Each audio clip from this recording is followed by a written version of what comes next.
Are you stressed out, thinking about your first day on the job? Don't be. I'm here to help. Good morning, everyone. Software engineering is all about process.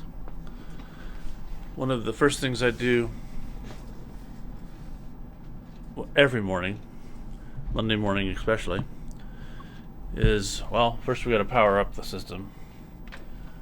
There's multiple security protocols I have to go through. Okay, so once I'm up and running, one of the first things I do is I have a software build area, all right? And I know that one of my colleagues has changed a whole bunch of the structure of the software over the weekend. I've already been in sync with that. But he did some more work there. And this ties in with something I wanted to talk about today. That what are the 4 most important questions that you should ask your first day on the job? How is your software organized? How do I check out a snapshot area for me to start exploring in? How do I test the software? Are there nightly regression tests? What about unit tests? How do I check in the code and update regressions with new results? Do I have to merge into prior releases of the software?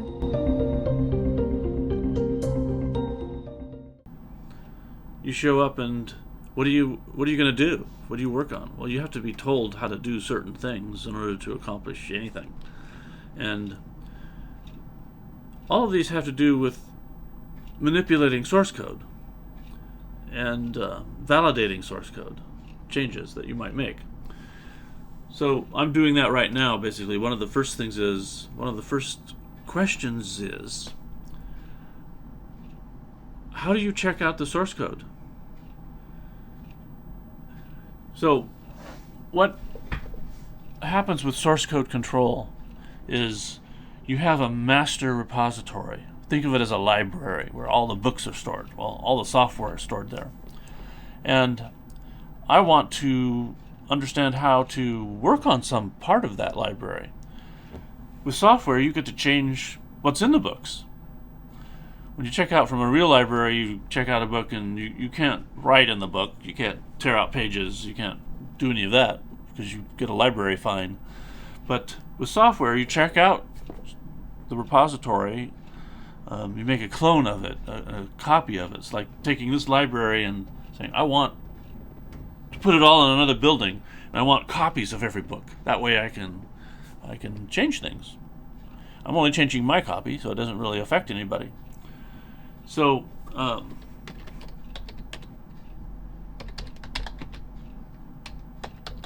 creating a new library, a new software area for my own personal work.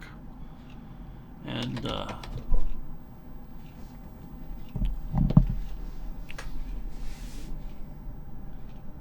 Lito the cat has decided to say good morning.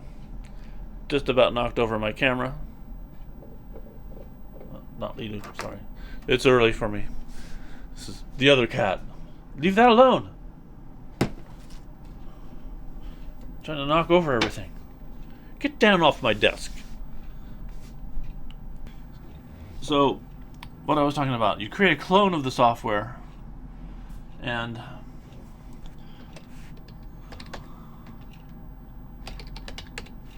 that takes a while, of course, because it's... Now, when you create a clone of the software, you're not actually making a copy of all of the software directly, because that would be like millions of lines of code that get copied. And you don't want to do things which cause that much havoc in the disk space. And so there's a thing called a symbolic link. I mean, it's not the actual code, it's a link to the code. So going back to my library analogy, I've got this other building that I've just created, which I'm going to call my library, and it has a bunch of links to all of the books in the other library. If I want to modify one of those, then that link is severed, and I actually have a copy of that book. So I'm not actually modifying the original book in the library. I have my own copy. The second question that you should ask your first day at your new job is, how do I build the software?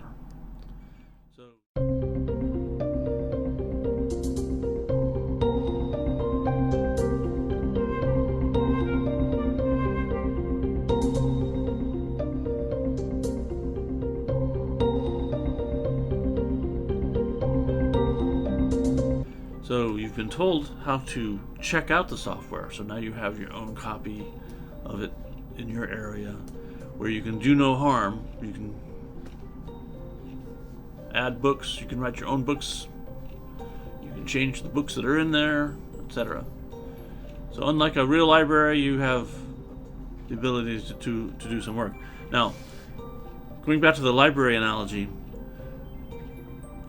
compiling the software, building it so that it's a executable product, there's no real corollary to an actual library with its books.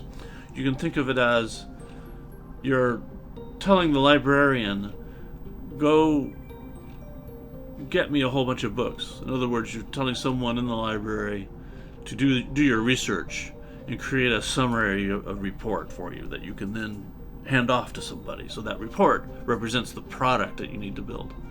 So in software engineering, it's all about manipulating source code, hopefully for the better, adding functionality, fixing problems, and then compiling that software. In other words, translating it from the human readable form into something which will run on a machine, making the product. Now, most people just deal with running products, be it on their phones. Those are all products that somebody built, and very complicated products because pieces of it run here, pieces of it run on some server somewhere when you work with it. Other products are desktop-based products, which are running right here on my home system, or running on a laptop. Most people just deal with that, but software is everywhere. My modem router from Comcast, that has a bunch of software in it that's running right now. Somebody wrote that software, but I just, as a user, don't care. As a software engineer, you're building the software, you're building the product. So question number 2 is, how do I build the product? That's the next thing you ask. And in my world, being Monday morning, I just checked out a new repository for myself. And I'm now telling the system to translate all of those library books, all of that software that I have in my repository. I haven't made any changes. I'm just telling it to build it. Now, that means I can start with a clean slate for my software development this morning. Someone else may have checked in some changes during my session already, say today, and those are checked into the master repository, and they're not in mine anymore. So, in software development, you have to do merge operations from time to time, where you acquire the software changes others have made in your organization into the main repository. You have to bring those back into your area where you can then proceed. So when you do the software merge operation, the changes may be transparent to you. You don't care. They're not in anything you're working on. Or they may conflict. So in that case, there's a way to know that. What you do is you stash those changes, your changes, away somewhere, then update from the master repository, then merge your changes into those. And the system does that all automatically. And if there's no conflicts, everything is cool, you may proceed. If there are conflicts, it means that the same source code that you've been working on, the other person's working on too. And so you may have to manually go in and decide how to handle those changes. Or the merge might happen automatically. So that's question number 2. How do I build the software? Now, of course, this is tied into the development language you're using. If it's Python or C++ or C, Java, there's a bunch of different development languages. And in some environments, we use all of them. That leads us to question number 3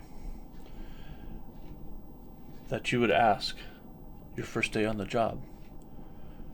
Question number 3 is, how do I test the software?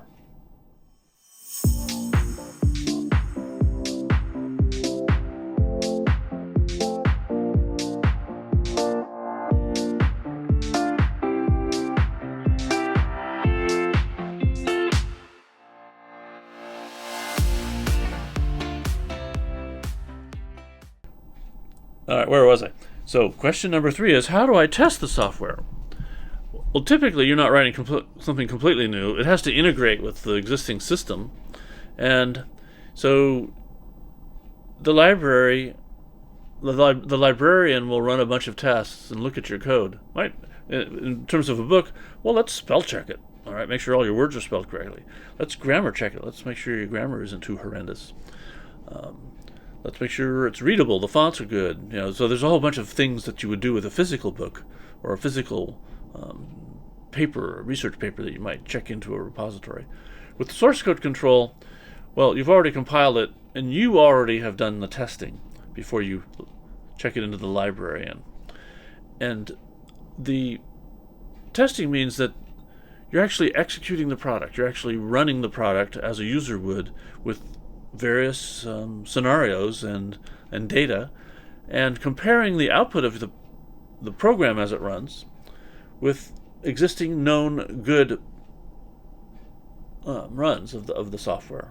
The golden data that represents the correct functioning of the software is compared against the software output from your build of the software.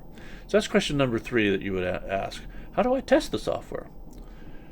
Well, testing the entire set of products can take many, many hours, and is usually a distributed task on your network with many machines working on it. That's how we do things. Most companies do things like that.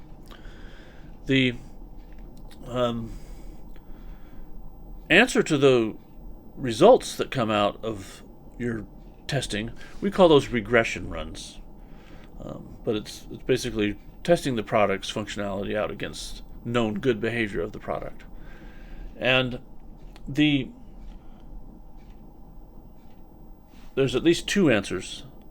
The first answer would be there are no changes to the existing software functionality. That would be good. And a lot of software development falls into that category where you're improving the structure of the code. You're, in the terms of the library analogy, you're rewriting a paragraph to make it better, improving the reader's experience of it. Well, we do that kind of work in software too. And you don't expect any changes of the behavior of the product. And so that's one good answer that you can get out of your testing. The other answer is there's going to be changes, because the whole point of your change is to do something new or to fix a problem. So you expect some of the regressions to reflect that, and you have to hand check that. There's no other way around that. You have to actually go in and look at differences.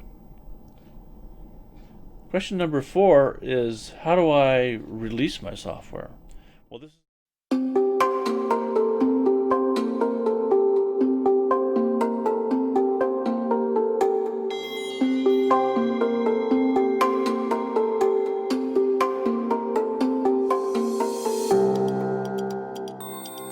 this is the corollary to how you check it out. You also have to now check it in.